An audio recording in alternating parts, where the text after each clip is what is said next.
qu'on va regarder tout à l'heure en gros plan. Ah, il a commencé à se désaltérer déjà, désagrégé. Bref, il va de mal en pis. La petite veste de loup, ça c'est une vraie, c'est une ancienne. Regardez, doucement, il y a déjà de la fumée qui sort. Veste de loup perlée, déjà comme ça, on la voit, quoi. C'est incroyable.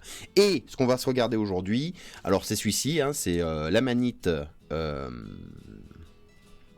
jonquille. Voilà, pas léopard, jonquille. C'est celle qu'on voit un peu mieux là. J'ai touché la veste de loup, il y a des spores qui s'en vont. Donc on va se regarder cette amanite de plus près. C'est une amanite qui est toxique. Voilà, ça peut être utile. Alors par quoi on va commencer ? On va commencer d'abord par aller jeter un œil dans la revue de presse. Il veut pas. Ça y est, c'est la rébellion ce matin. Pourquoi ? Ben voilà, il veut maintenant. Quand même. Donc on va commencer à jeter un œil par des informations générales, n'est-ce pas, sur... Par quoi on commence ? L'Amanite Jonquille, tiens, paf ! Bonjour Amanite Jonquille. Alors, je fais mes identifications, comme d'habitude, avec le bouquin... C'est où ? Le guide des champignons France-Europe, 3100 espèces,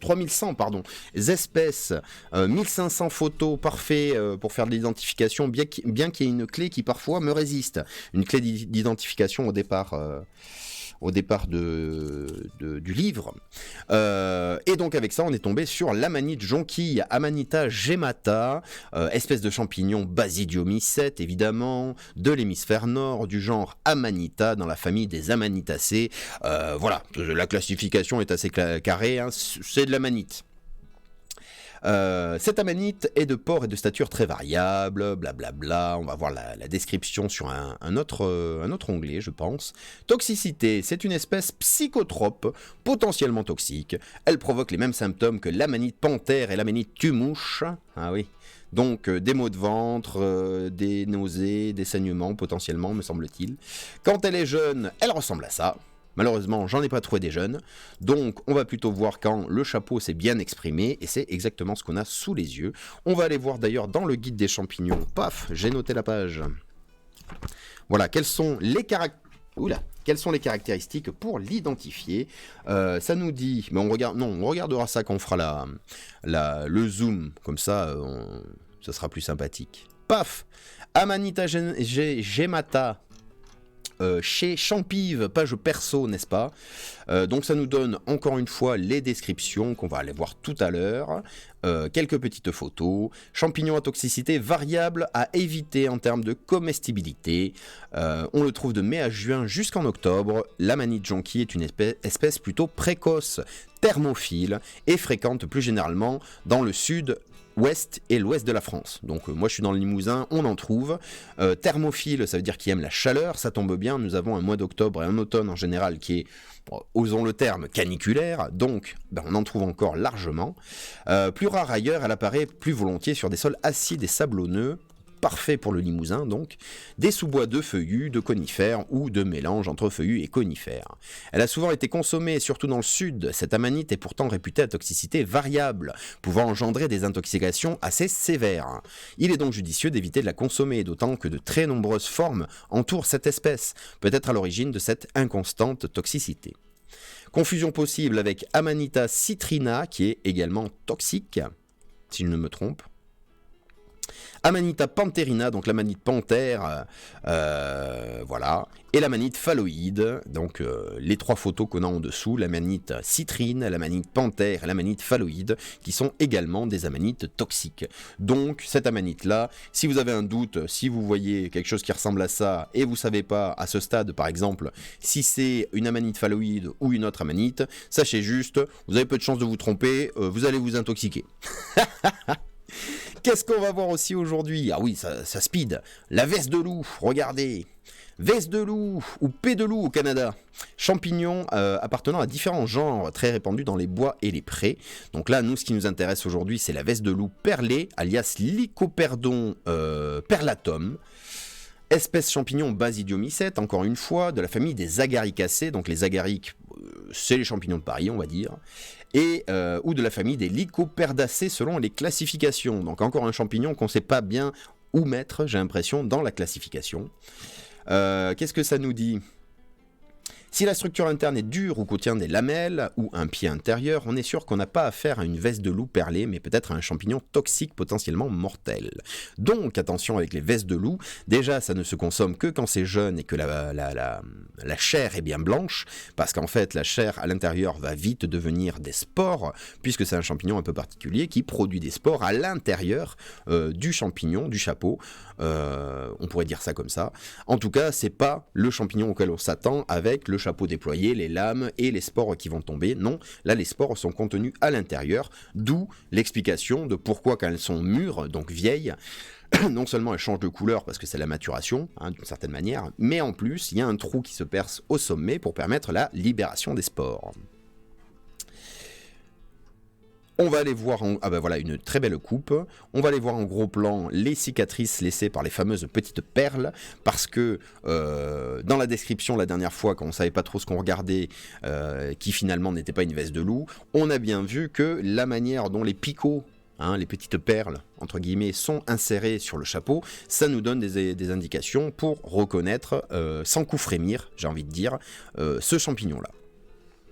Qu'est-ce que je vous ai trouvé Attendez, bougez pas. Ça, bah oui. Oh, dites donc, une petite vidéo des chemins de la nature. C'est incroyable.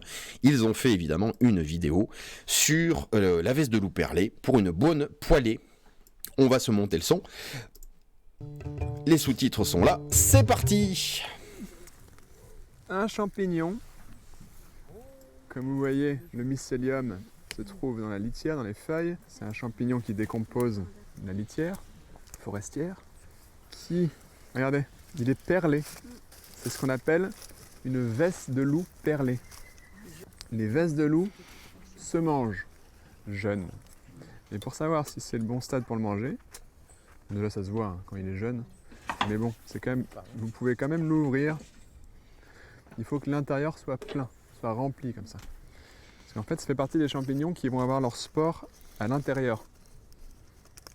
La différence des champignons qui font des lames ou des tubes, qui vont avoir les spores à l'extérieur. Donc, quand il sera à maturité, ça sera rempli de spores, de poudre. C'est les fameux champignons, on appuie dessus, ça fait un nuage.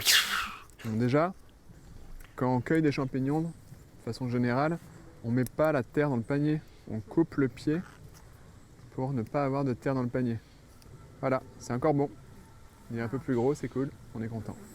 Il va y avoir des champignons qui ressemblent aux vestes de loup, qui vont avoir l'intérieur noir, qui eux sont toxiques. C'est ce qu'on a vu la dernière fois. On les appelle des sclérodermes. Voilà. Et ça c'est simple, en ouvrant, vous voyez que l'intérieur est foncé. Ils étaient utilisés pour remplacer la truffe, parce que ça ressemble beaucoup à la truffe. C'est comme ça qu'on a découvert qu'ils avaient une toxicité. Et ça se mange, comme la plupart des champignons, il vaut mieux les cuire. Et c'est pas mauvais, j'aime bien la texture. C'est un petit goût de champignon, c'est pas très puissant en goût. C'est pas mal. Ah, un champignon qui a goût de champignon. Avec un peu de beurre, un peu de sel. C'est bien ça. On se régale. Petite quantité, comme tous les champignons.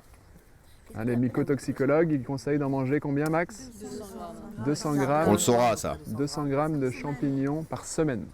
Frais. 200 grammes de champignons frais par semaine. Voilà. Assez radical, assez court, mais efficace.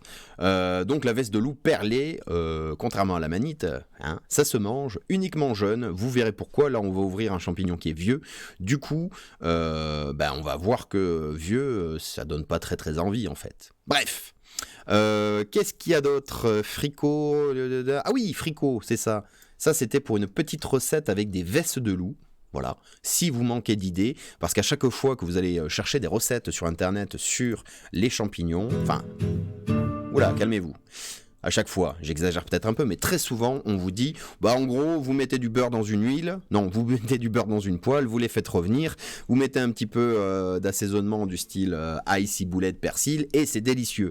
Oui, mais je suis sûr qu'on peut faire mieux avec des champignons. Et là, je suis tombé sur une recette rapidement, on est chez 321recettes.fr, fricot de vestes de loup. Donc, en gros, vous allez faire des vestes de loup panées. Donc nettoyer les vesses de loup, bien sûr, les découper en tranches, les tremper dans des jaunes d'œufs battus à la fourchette, préparer un mélange d'herbes avec le persil, cerfeuil, ciboulette, ah vous voyez ça revient, saler, poivrer, recouvrir les vesses de chapelure et d'un peu d'herbe, faire frire dans du beurre et servir aussitôt. Je suppose qu'à la friteuse ça marche du feu de Dieu, mais du coup vous pouvez faire des espèces d'escalopes panées, mais avec du champignon, donc de la veste de loup. Et Ganouche qui nous dit faut ajouter du fromage, voilà tout. C'est vrai, de toute manière, moi j'ai envie de te dire, quasiment tout ce que tu peux cuisiner dans le monde, tu rajoutes de la crème, du fromage et des lardons, et ça marche. Bref, pour vous dire que on est parfois limité un petit peu par l'utilisation des champignons qu'on pourrait faire.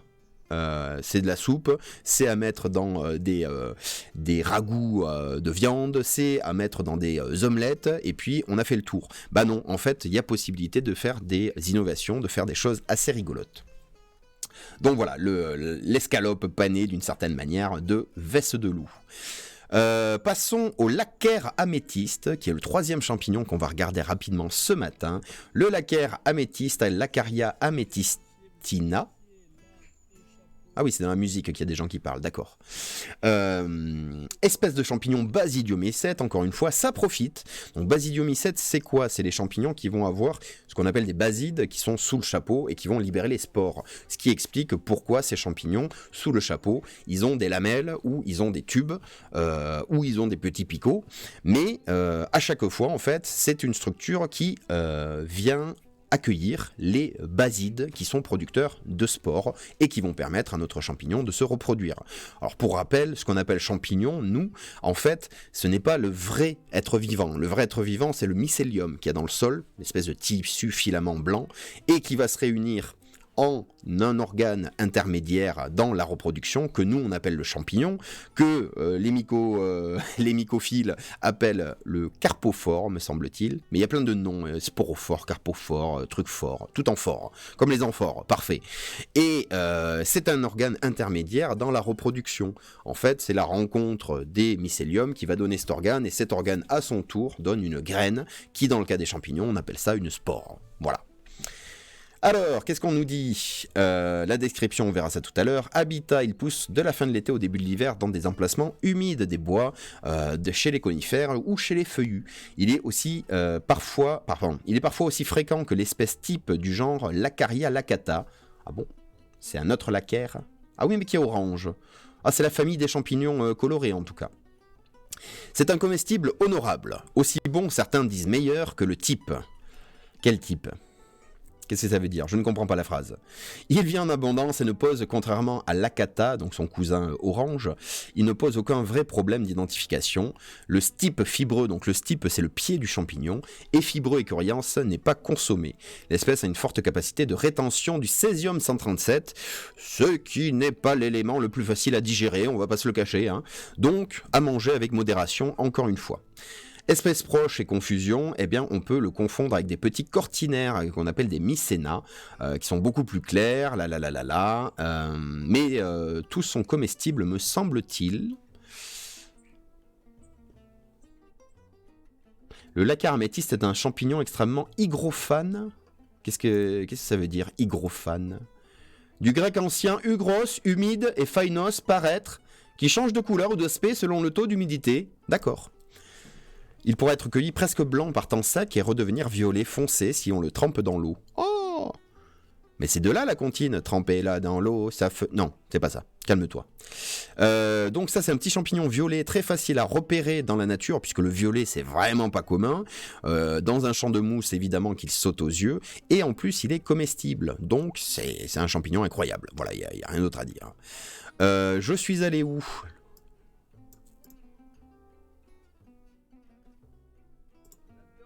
Voilà, bougez pas, paf, une petite vidéo des chemins de la nature, encore sur le laccaire améthyste, c'est incroyable. On va monter le son, les sous-titres bien sûr, et let's go. J'adore ce champignon magnifique, facile à identifier, violet, on l'appelle le laccaire améthyste. Pour l'identifier, vous avez pied, lame et chapeau violet. Le pied assez coriace, hein, on peut faire quelques tours avec sans le casser. Il va avoir des lames assez espacées, lames larges. Et On peut le confondre, attention, avec le Mycène pur qui lui va avoir des lames blanches et plus resserrées et un pied cassant. Il est un peu toxique, donc méfiez-vous. Ah, Et ce champignon se mange. j'ai il a dit des beaucoup de bêtises. goût Et il est très bon à la poêle. Généralement, on mange que le chapeau. Ciao. Ah bah du coup, on peut en faire une pizza. Si on met que les chapeaux sur la pizza comme ça. Oh, j'ai des idées. Ça y est, ça recommence. Baisse le son avant de monter la musique, voyons. Voilà. Donc le laquer améthyste qui est validé par Christophe de Haudy, et quand c'est validé par Christophe, bien c'est validé pour tout. Il est beau. Ah oui, Christophe est magnifique. Je sais que tu parles du champignon. Une vidéo qui s'appelle Où trouver des cèpes, ça c'est bien ça. On dirait pas qu'il est vrai. Ah bah alors accroche-toi Ganouche, si tu as 5 minutes, regarde, parce que je vous ai aussi sélectionné une photo qu'a pris encore les chemins de la nature, donc je suppose que c'est Christophe ou un de ses acolytes, mais là on a réuni en fait plusieurs champignons qui ont des couleurs assez incroyables en forêt et qu'on peut trouver sans trop de problèmes si on est un peu attentif. Ils sont un peu petits, ils poussent pas forcément tous par groupe de 10 on va dire, mais ils sont un peu visibles, enfin ils sont facilement visibles puisque le violet se voit de loin, mine de rien en forêt, et une fois que vous l'avez dans l'œil, vous passez votre temps à croire en voir alors qu'il n'y a pas de violet en forêt. C'est incroyable. Et donc là, en tout cas, on a plusieurs champignons, donc comme c'est marqué dans le texte. À gauche, le mycène rose, alias Mycena rosea, donc c'est celui qui est le plus à gauche et le plus rose de tous. On va dire pour qu'on soit d'accord sur les couleurs. À gauche, il est rose. Au milieu, c'est couleur chair. Et à droite, c'est violet. Ok ? Oh, exactement, Ganouche. Donc Mycena rosea, très toxique, à gauche. De toute façon, il est rose. Un truc qui est rose, fluo comme ça, forcément, c'est toxique. Ça veut dire c'est marqué dans la couleur. À droite, donc, le laquer, lacaria, lacata, donc complètement à droite. Mais je pense pas que c'est celui que j'ai. On va vérifier avec les critères tout à l'heure. Donc qui est comestible. Et celui au milieu, c'est le mycène pur, Mycena pura, qui est toxique, très toxique même, et qui peut être confondu avec le laquer améthyste. Mais comme vous le voyez, si on est dans des tons rose chair, pour les champignons qui sont toxiques de ces espaces-là, bien sûr, on est sur un violet vraiment franc pour celui qui est comestible et le laquer améthyste. D'ailleurs, paf, photo suivante, voilà, oh, incroyable. Et ça, on va aller se le regarder en gros plan. Alors j'en ai trouvé qu'un, j'espère que je vais pas tout gâcher, mais on va essayer de le manipuler avec douceur. Il me restait encore, où est-ce que c'est ? Le laquer améthyste, j'avais pris ça, oui. Donc bon comestible, bien sûr. Pourquoi j'avais pris ça ? Je ne sais plus. Il y a marqué bon comestible. Donc vous voyez, c'est pas moi qui le dis, c'est Internet. Non, par contre, j'en ai pris une autre après. On est chez Champive, page perso, encore une fois. Donc très très bonne ressource. Lacaria amestitana. Ah bon, c'était un clitocide avant ? Bon. Ma foi, ça change de nom. Donc la description qu'on verra tout à l'heure. Comestibilité, attention, fait partie des espèces qui concentrent le plus de radioéléments à éviter ou en consommation très réduite. Donc on en a parlé tout à l'heure dans la page Wikipédia, c'est du césium 137. C'est quoi le césium ? 40 isotopes du césium connu, élément qui a le plus grand nombre d'isotopes, blablabla, mortel pour les humains, je suppose. Donc voilà, n'oubliez jamais que les champignons sont deux magnifiques éponges à tout ce qui est polluant, métal lourd dans le sol et polluant atmosphérique un peu, il me semble. En tout cas, voilà, c'est des éponges à polluants, ce qui explique pourquoi on recommande de ne pas en consommer des kilos et des kilos par semaine. Pour ceux qui sont sauvages, on va dire. Hein. Les champignons de Paris, vous voulez vous en faire tous les jours, ils sont élevés dans une cave et mis en boîte et il n'y a pas de souci, quoi. Enfin, il y a moins de soucis de pollution. Bref, qu'est-ce que ça nous raconte ? Donc de juillet à octobre, bien sûr, en troupes assez nombreuses si les conditions s'y prêtent. Bon, apparemment, le Limousin, ça s'y prête pas. Directement parmi les mousses, les feuilles ou les aiguilles, peu importe l'essence des arbres, puisque c'est un saprophyte, donc il se nourrit de matière qui est morte, de matière organique morte.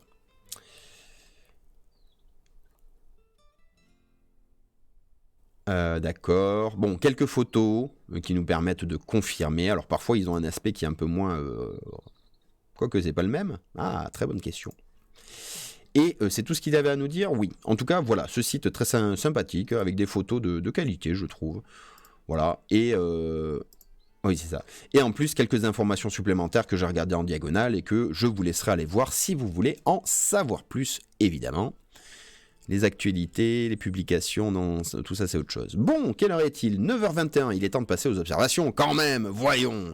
Donc on va passer aux observations, mais pour ça, vous le savez, il faut... Ah, bonjour.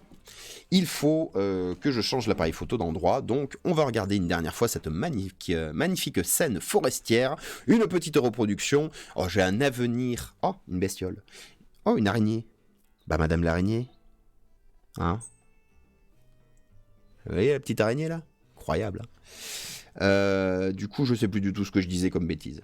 Madame l'araignée, poussez-vous, je voulais appuyer sur le machin pour faire tout sortir. Non mais poussez-vous, allez, va-t'en. Regardez. Paf! Vous avez pas vu? Ah, je sais pas comment on peut voir les spores qui s'envolent. On réessaye? Une feuille blanche. Une feuille blanche, est-ce que ça va marcher?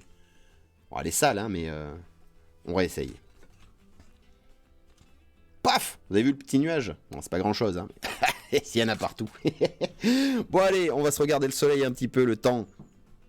Mais pas la lune. Mais il est bête. J'ai dit le soleil. Ah! Enfin, on va regarder le soleil s'il veut bien être là, quoi. Le temps que je change l'appareil photo, alors, on t'enlève du pied. On t'enlève du pied, j'ai dit, voilà. On change l'objectif.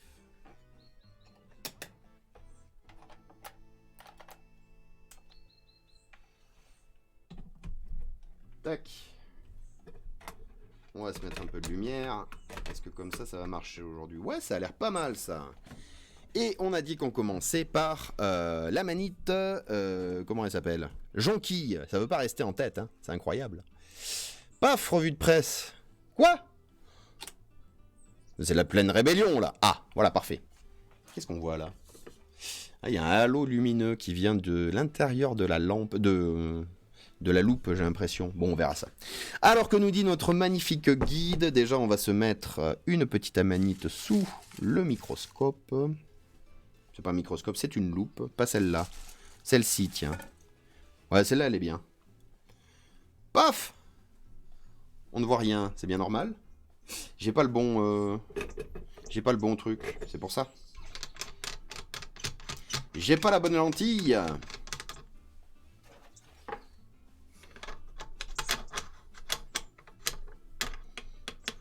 Mais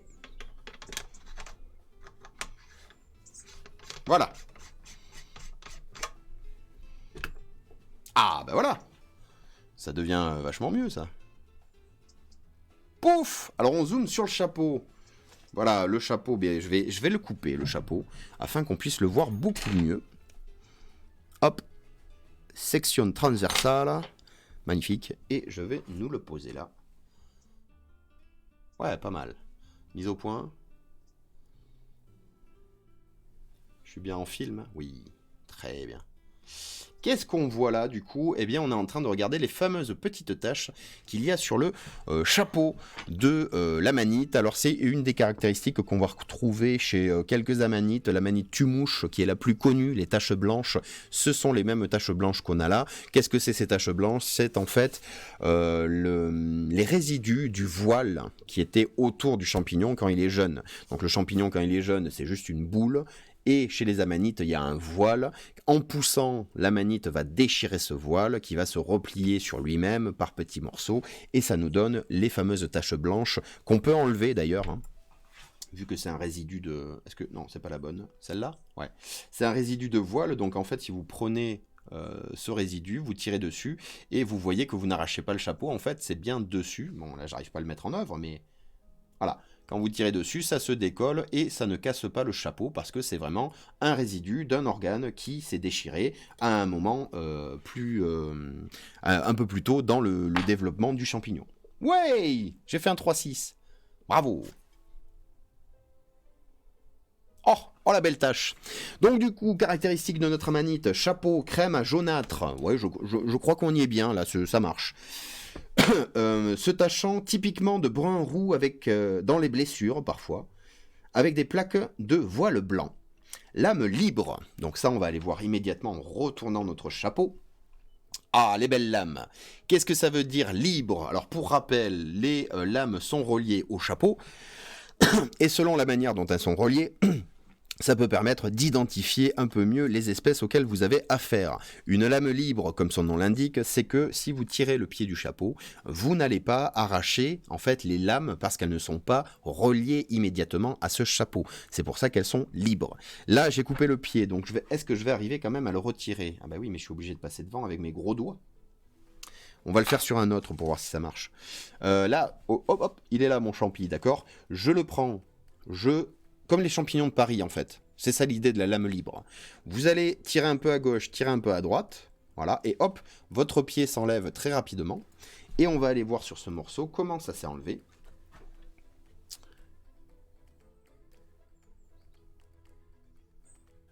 Ah bon? Ouais, j'ai un cercle lumineux là. Il va falloir que je repeigne l'intérieur de la loupe, c'est incroyable. Est-ce que j'ai pas allumé ça? Il n'a pas allumé la deuxième lumière, il est bête. Alors, où est-ce qu'on est? Ouf, c'est très blanc tout ça. Un peu moins de lumière, tiens, ça fait quoi? C'est pas mieux, c'est pas mieux du tout, c'est pas mieux du tout. Un peu plus de lumière, ça fait quoi? C'est pas beaucoup mieux. En tout cas, le fait est que... ouais, ça va être compliqué à voir ça. Mais la limite du chapeau et des lames, elle est ici. Et en arrachant le chapeau, vous voyez que les lames n'ont pas été arrachées. On va zoomer un petit peu plus tout à l'heure, mais on peut voir qu'elles sont toujours entières. Elles ont peut-être été arrachées un petit peu vraiment à la base du chapeau, mais ça n'a rien à voir avec des lames qui sont par exemple décurrentes ou attachées complètement au chapeau. Quand vous allez tirer sur le pied, eh bien elles vont venir avec, pas en entier, mais en tout cas il y a un cercle plus grand que le simple cercle du chapeau, du pied, pardon, qui va s'enlever. Tu ne me plais pas, toi, je vais revenir sur l'autre. On voyait mieux... Ah, j'ai cassé. On voyait mieux les lames, c'est vrai. Oh, petite caractéristique du pied au centre qui semble être un peu fibreux. Oh, j'aime bien. J'aime bien, j'aime bien. Mais les lames, j'aime mieux. Ouais, j'aime beaucoup les lames. Mon papier, pour pas que ça colle. Ouais, parce que le chapeau est un peu gluant. Légèrement, mais quand même. Oh. Oh. On va rester sur la lame. Hein. Oh. Incroyable. Alors, qu'est-ce que ça nous dit d'autre? Pied, à peu près la couleur du chapeau, mais se tachant très vite de brun roux. Anneau mince, membraneux, couleur crème. Base typiquement avec un gros bulbe marginé qui tend à s'éclater en toile. Alors, les amanites, on avait dit, s'il y a un anneau, vous avez de grandes chances que ce soit une amanite. Mais, il est où mon pied? J'ai perdu mon pied. Ah, ça recommence. Il est là. Mais, sur cette amanite... Pardon, je suis pas sur la bonne description. Je me suis trompé de description, j'ai lu au-dessus au lieu d'en dessous, donc on leur fait pied blanc floconneux, anneau mince, fragile, pouvant facilement disparaître, base bulbeuse et couverte par une volve peu développée, avec parfois un ou deux bourrelets au-dessus du bulbe. Je me disais bien, je comprenais plus ce que je lisais. Donc l'anneau chez cette amanite est présent, mais disparaît très vite. Et sur un pied, mais je ne sais plus lequel, bien sûr. Ah bah voilà, ça a dû frotter un peu, ça a disparu. Je me demande si c'est pas celui-là. Et sur un pied, qui est je pense celui-ci, on est où? Voilà. Ça là, ça ne ressemble à rien, je suis d'accord avec vous, mais ça là, cette petite partie vous indique qu'il y a un reste d'anneau et que l'anneau, eh bien, il a disparu. Il devait se situer à cet endroit, mais c'est le seul qui reste. Donc, vu que l'anneau est très très fin et disparaît très vite, ne vous attendez pas à trouver la même chose que sur une amanite. Et elle est où la mise au point? Une amanite tu-mouche, par exemple. Alors, la mise au point, j'étais où? Je voulais montrer quoi? Non, là, c'est là où c'est cassé, un peu plus bas. Ouais, bah ça va pas se voir des masses, je pense. Mais si vous regardez bien sur le pied du champignon, vous pouvez voir ce genre de traces qui se voient très très peu là.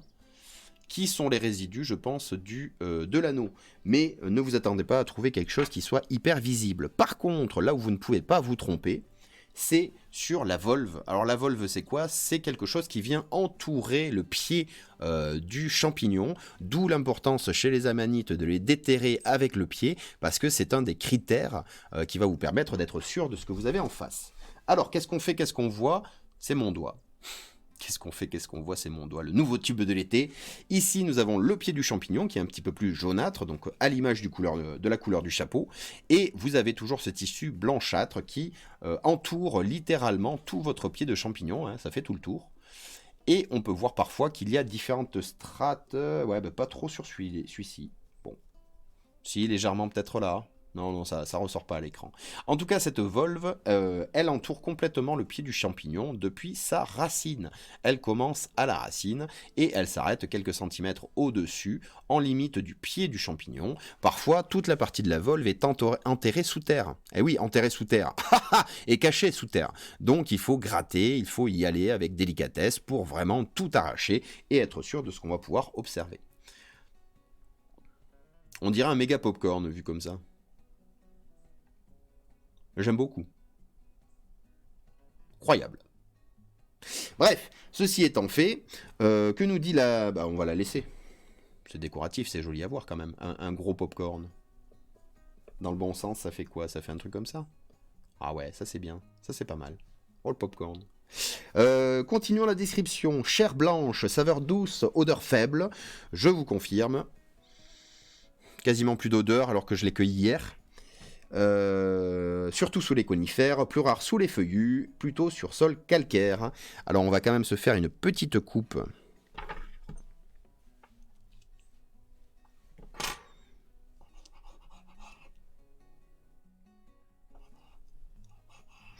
Pour aller s'observer des lamelles. Ah, elle est un peu fragile cette coupe. Hop, poussez-vous le pied. Je sais pas si ça va tenir jusqu'à ce que je le transporte. On essaye? On essaye. Voilà. Ah, c'est n'importe quoi, j'adore. Bon, on essaye. Alors, une petite tranche. Regardez-moi ça. On dirait... Oh, c'est beau. Peut-être que sur fond noir, ça serait mieux. Ouais, mais je peux pas le bouger. Ou alors, je te mets sur une plaque. Allez, je te mets sur une plaque.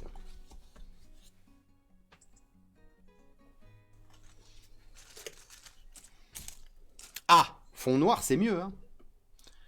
Oh, bah oui, pourquoi j'ai pas commencé par ça? Personne ne me dit rien. Donc là, c'est une tranche. Ici, on avait le pied que j'ai enlevé, d'accord? Ici, on voit les lames qui sont donc non attachées au pied. Comme je vous disais, on peut voir légèrement que ça s'est arraché à la base du pied, mais dans l'ensemble, la lame n'a pas été emportée. Emportée par le pied.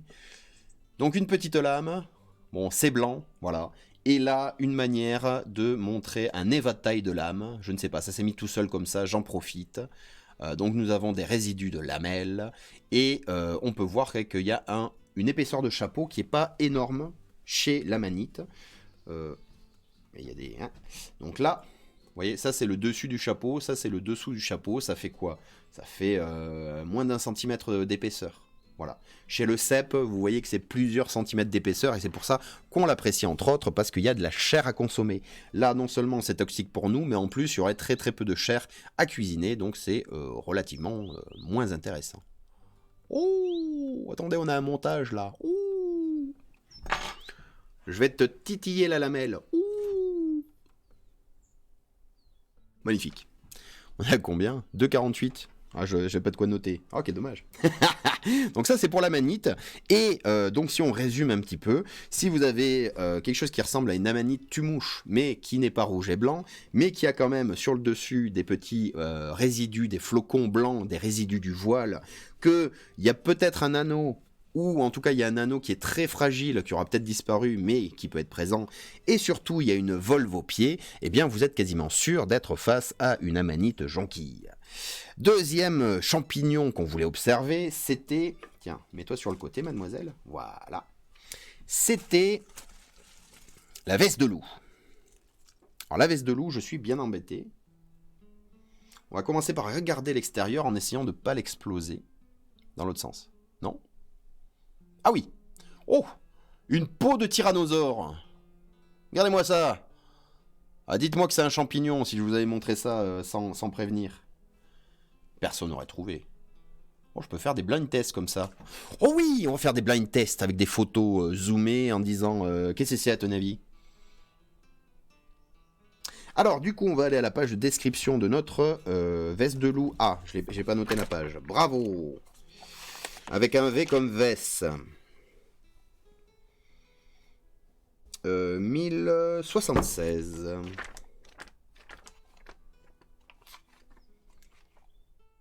On y arrive, on y arrive. 74, 76. Vite, un marque-tapage. Parfait. Donc, Lycoperdon perlatum, veste de loup perlée, forme générale, boule molle de 1 à 6 cm de haut, bon bref, blanche avec de fins aiguillons coniques à base ronde. Et bien c'est ça qu'on va aller voir tout à l'heure. Alors les aiguillons coniques, peut-être qu'elle est un peu vieille pour qu'on les voit, ou alors à la base, on dirait des grains de sable. Me dites pas que c'est des aiguillons coniques. Attendez.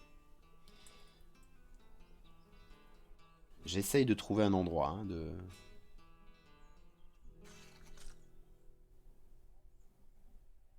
Oh. Donc, des aiguillons coniques à base ronde, très labiles, c'est-à-dire qui tombent facilement, entourés de petites verrues granuleuses, laissant de petites cicatrices rondes. Elles sont pas vraiment rondes, mais quand même. Le centre a un petit mamelon qui devient rapidement brun, donc ça c'est au-dessus, et qui se perce à maturité d'un petit trou rond et assez régulier. Alors, est-ce que le petit trou rond est régulier? Mais pas du tout. Hein. Ah! Une araignée! On est dans Grounded. Qu'est-ce qui se passe? Hop. Ben, elle est là, notre copine araignée. Alors, j'essaye de gagner un petit peu en profondeur, excusez-moi. Là. Coucou!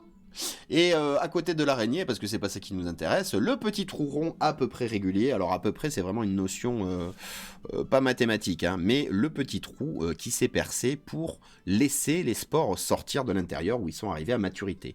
Tant qu'on est là, on peut profiter pour regarder. Ah bah oui, regardez. On n'a plus les petits aiguillons, c'est comme ça qu'ils les appellent, ouais. Fins aiguillons coniques à base ronde, on n'a plus les aiguillons. Par contre, là, sur le dessus, on voit bien la fameuse base ronde. D'ailleurs, il y a un super cercle. Est-ce que tu tiens tout seul, toi, par hasard? Non, bien sûr. Tu mets absolument pas du tien. Si? Oh. Bon, ça se pète la gueule... Pardon, ça se casse la goule au ralenti, mais ça a l'air de tenir.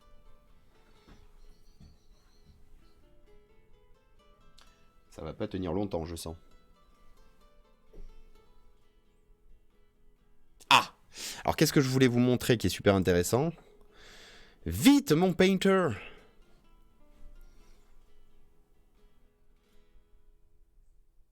Là, on est pas mal. Je ne sais pas si vous avez remarqué. Est-ce que je l'ai activé, le painter? Bien sûr que non. Hop, on l'active. Hop, voilà. Je ne sais pas si vous avez remarqué, je disais, mais si on relie à peu près le centre de ces marques, on a un rond, avec un rond central. Et si on regarde ici, je suis perdu. On a un autre rond. Mais mademoiselle, venez pas dans le champ, voyons. Bref, en tout cas, cette logique, regardez, hop là, un rond ici, un rond là, c'est beau. On peut faire pareil partout. On prend ce rond ici, on prend l'autre rond là. Ah ben voilà, il y a une araignée folle maintenant dans le live. Qu'est-ce qu'elle fait? Je sais pas ce qu'elle fait. Bref, tout ça pour vous montrer que, oui, en effet, c'est des bases ronds. Oh, merci Lorcan pour ce petit ronron matinal. Comment vas-tu, Lorcan? Bienvenue. Oh, on profite du ronron. Hop là. Bref, tout ça pour vous dire que oui, on a les traces rondes de l'attache des petits picots qui elles-mêmes sont organisées en cercle. Alors pas sur toute la surface, mais en tout cas sur une certaine partie, on peut clairement les voir. Et Lorcan qui dit bonjour les gens, ça va impeccable, et toi et tous. Alors tous, je ne sais pas, ils ont l'air d'aller bien. Moi, je commence à fatiguer un peu là, je tombe malade au ralenti, mais sinon ça va très bien, merci. Alors ce champignon, qu'est-ce qu'on va faire de l'araignée surtout? Je suis en train de me dire. Elle est là, notre copine. Ouais, ça ne veut pas tenir. Ah bah elle se barre, hein, forcément. Regardez, elle est là. Salut.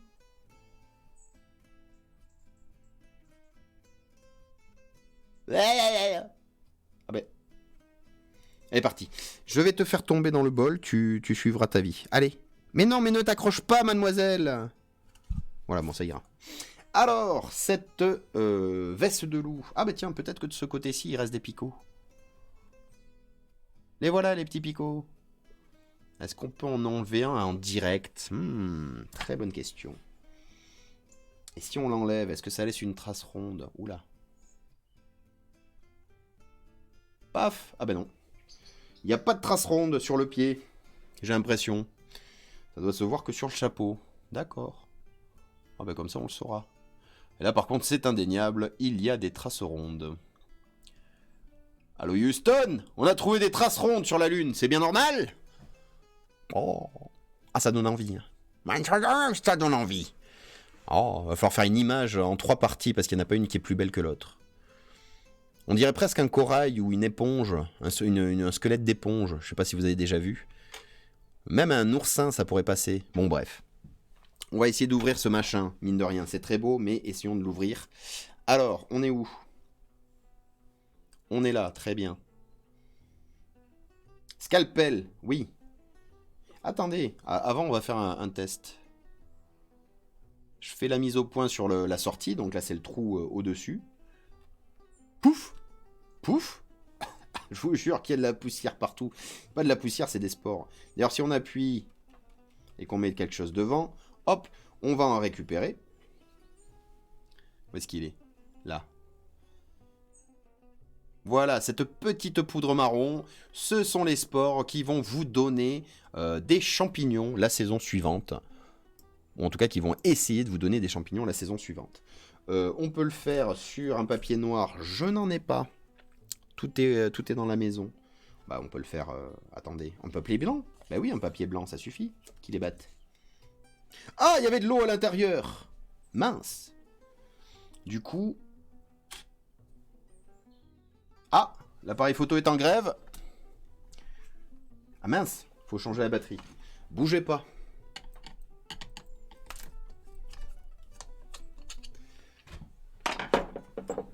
Hop, hop.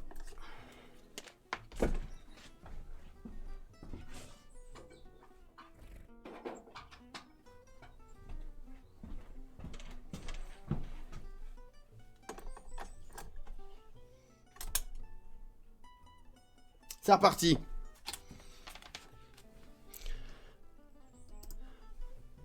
Donc je disais quoi? Je disais, oh mon dieu, au secours! Il y avait de l'eau à l'intérieur, j'ai voulu faire sortir les spores trop vite, mais il y a vraiment un halo dégueulasse. Même quand je fais ça. Vous avez un problème, Marty. Bon, je vais virer ça. Et si on fait ça, ça marche encore? Ouais, vas-y, donne tout. Bon, là, ça marche. Regardez. Tout ça, je sais que ça ressemble à du marc du café, à de la terre, à rien du tout, en fait. Mais ce sont des spores de veste des loups. Du coup, peut-être que l'année prochaine, dans le bureau, dans la grange, j'aurai des champignons de veste de loup perlés qui pousseront à côté de la loupe binoculaire. Ça va être incroyable. Très peu de chance, hein, évidemment. Ça fait des années que je jette des chapeaux de cèpe dans ma serre.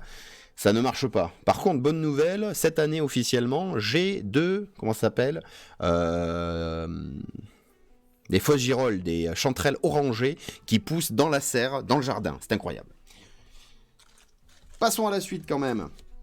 Donc je voulais ouvrir le champi en direct. Est-ce une bonne idée? Je ne sais pas. Ah, bonjour. On est où? Là. Attendez, c'est ça qui fait un reflet? Non. Là, ouais. Vas-y, José!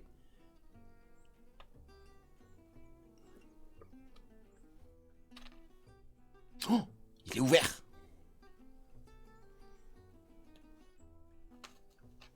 Ça fait un bruit de cuir, c'est incroyable.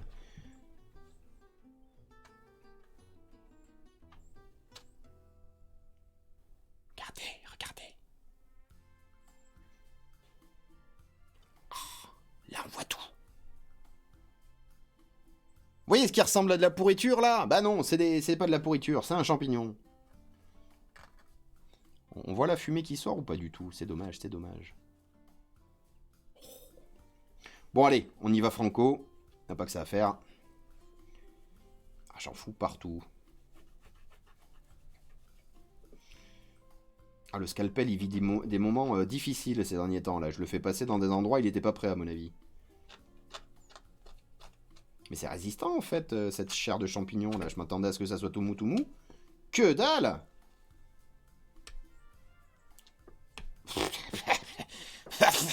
En plus, il y a de la fumée qui sort de partout.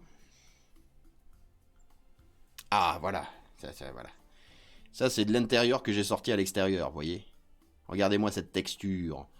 Ah, encore un fond d'écran parfait pour les enfants s'ils ont fait des bêtises. T'as fait tomber une lamelle? C'est une blague?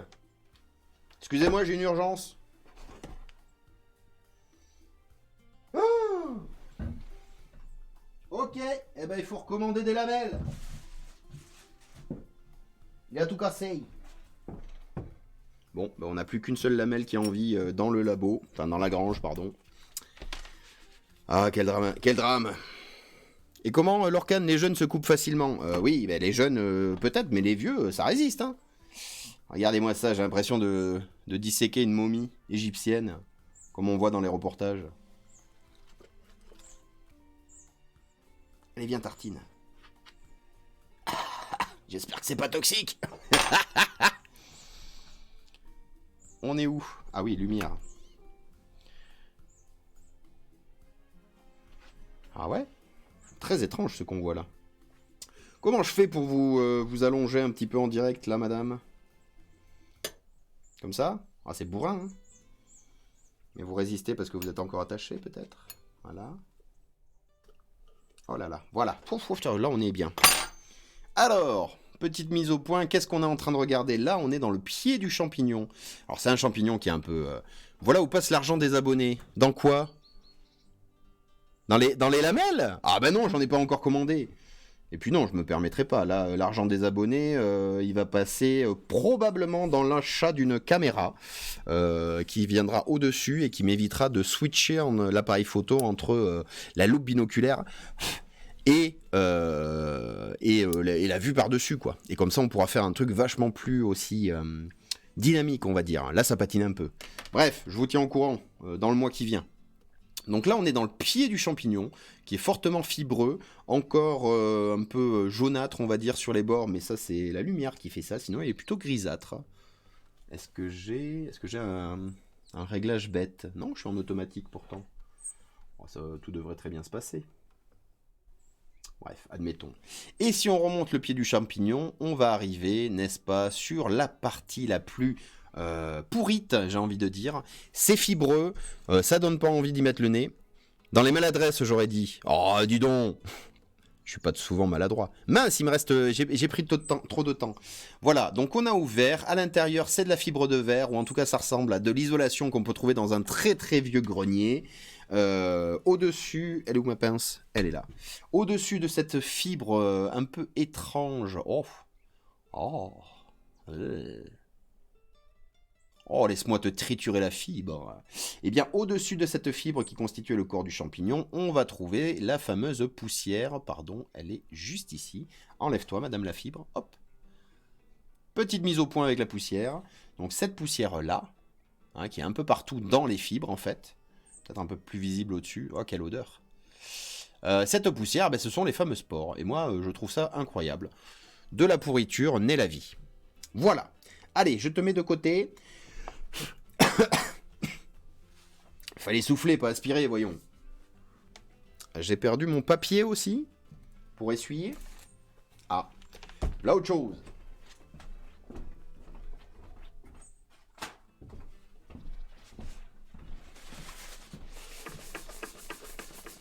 Paf! Ça c'est fait. Et donc, notre star du jour, bah, elle est passée où? Oh, j'en ai qu'un, il est disparu dans les feuilles. Oh là là, oh le scandale. Voilà. Notre star du jour, n'est-ce pas, le lacquer améthyste.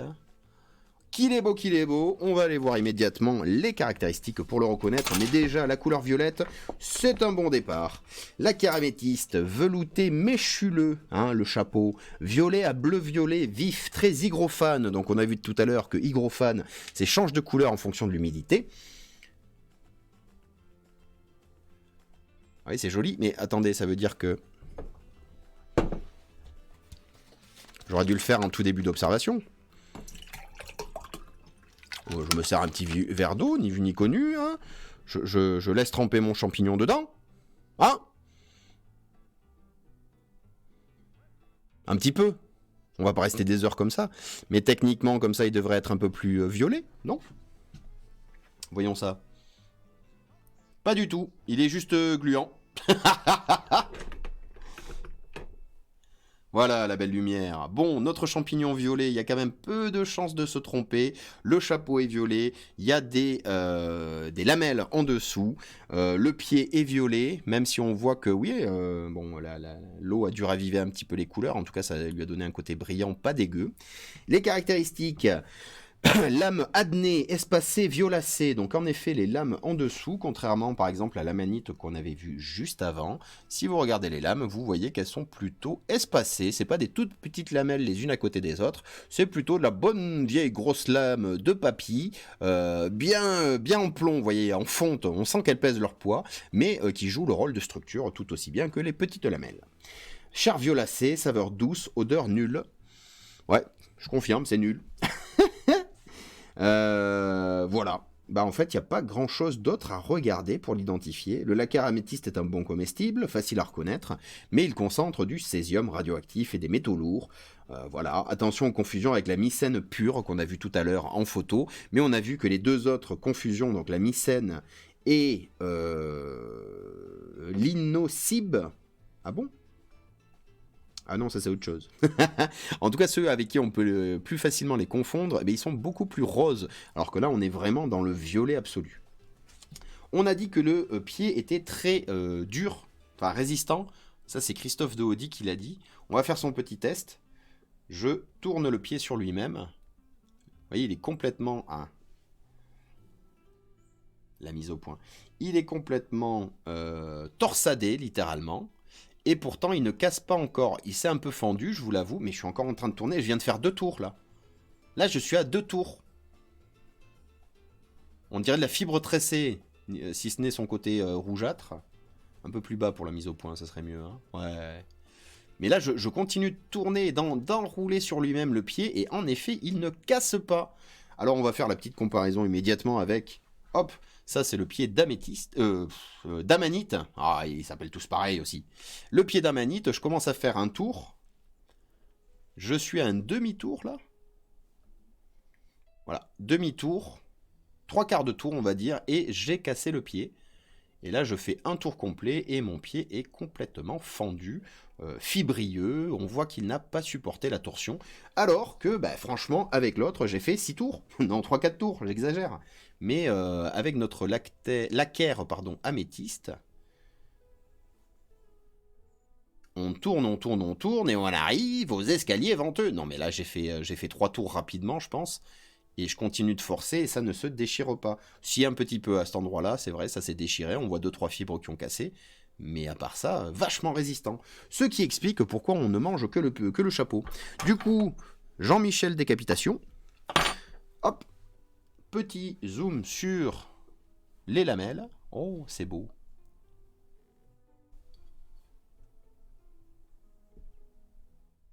Ah oui, d'accord. C'est incroyable. C'est incroyable. Très belle couleur, j'adore. Est-ce qu'on se fait une petite coupe? Bah oui, parce qu'on va pas voir grand chose d'autre, donc allons-y. Et cette coupe... Alors si, j'ai quand même pas fait la mise au point, mais on voit bien que le pied est creux en plus. Hein. Donc c'est vraiment le pourtour qui résiste à fond, quoi. C'est incroyable. Hop, petite dissection verticale. Ça ne veut rien dire. Ne cherchez pas. Et on s'ouvre le pied, si je peux me permettre. Est-ce que ça marche comme ça? Pas mal. Pas mal, pas mal. Ça nous apporte pas beaucoup d'autres informations pour l'identification, mais je trouve ça assez joli. Moins joli que les lamelles, ceci dit. Et on voit bien que la coloration violette, elle est présente partout, que ça soit sur les lames, que ça soit sur le corps du chapeau ou sur le pied. Ben, on est face à un lacquer améthyste. Voilà. On ne pouvait en dire guère beaucoup plus. Qu'est-ce qu'il y a d'autre? Ah oui, il y a le lacquer à 2 couleurs, qui est à la fois violet et jaune, mais bon, ça, on le verra peut-être une prochaine fois. En tout cas, vu que j'en ai découvert dans un coin nouveau, je vais y retourner de temps en temps, voir si on peut pas trouver ses cousins ou ses frères, voir se faire une petite poêlée, ma foi, j'ai jamais goûté ça. Et une petite omelette violette, ça doit avoir son petit effet quand vous servez ça à des gens que vous voulez impressionner. Si vous avez des gens que vous voulez impressionner, bien sûr.